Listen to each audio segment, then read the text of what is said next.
So okay guys, in our previous class we have seen how to install the theme, and in today's class we will see how to customize this theme. Okay, so in order to make your development process much more easier and simpler, we will be making use of Elementor. Okay, so Elementor is basically the plugin which is this one.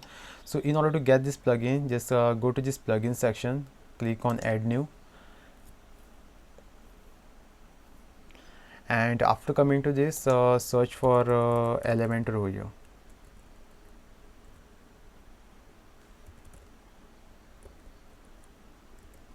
Okay, so once you search for Elementor option, you will get some options. So you have to just click on this one and activate it. You just have to install this one also, then this one,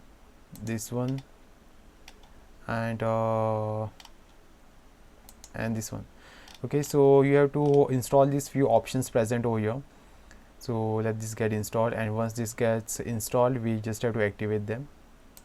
Okay, so now it's in the scene. Now I'm getting this option of activate.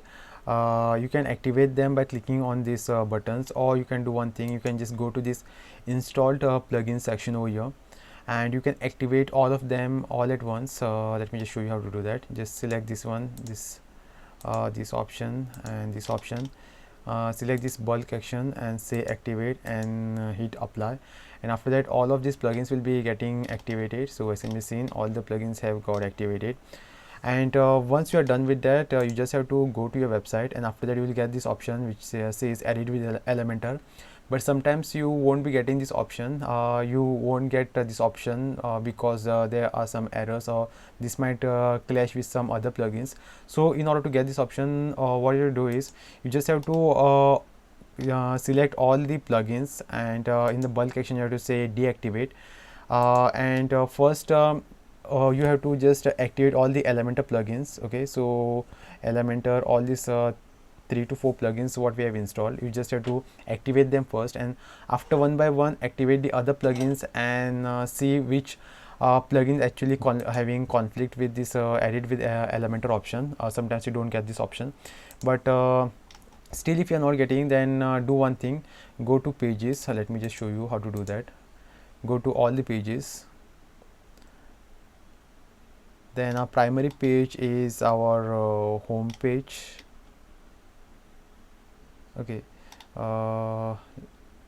this is our home page. I will say edit. I will open it in a new tab, and after coming to this home page, what you have to do is you just have to say edit with Elementor, and once you happen to do this, your Elementor option will get activated, and you can edit your home page from here. At least after doing this step, you should get this option.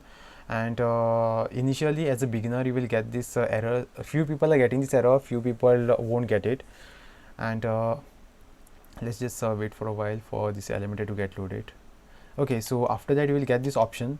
Okay, so even if you are going to this tab and saying edit with Elementor, you will get this very same options over there also. Okay, so this is our landing page. This is our home page which we can edit.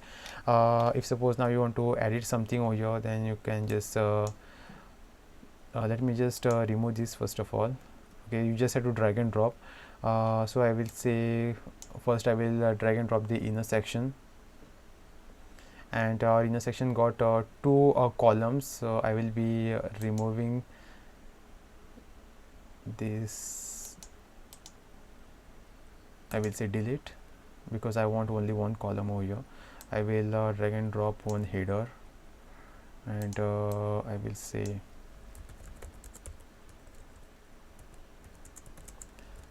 this is my website. Okay, so I'm just showing you guys for the tutorial purpose, and if I want to align this at the center, I will click on this and it will be getting aligned at the center. Okay, so whenever you make any changes, you just have to say update,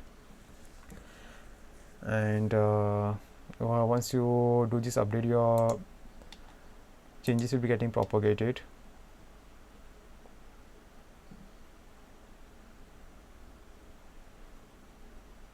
Okay, so now you can see our changes got propagated over here, but we won't be doing that. I will remove this for tutorial purpose. I had shown you guys how to do this.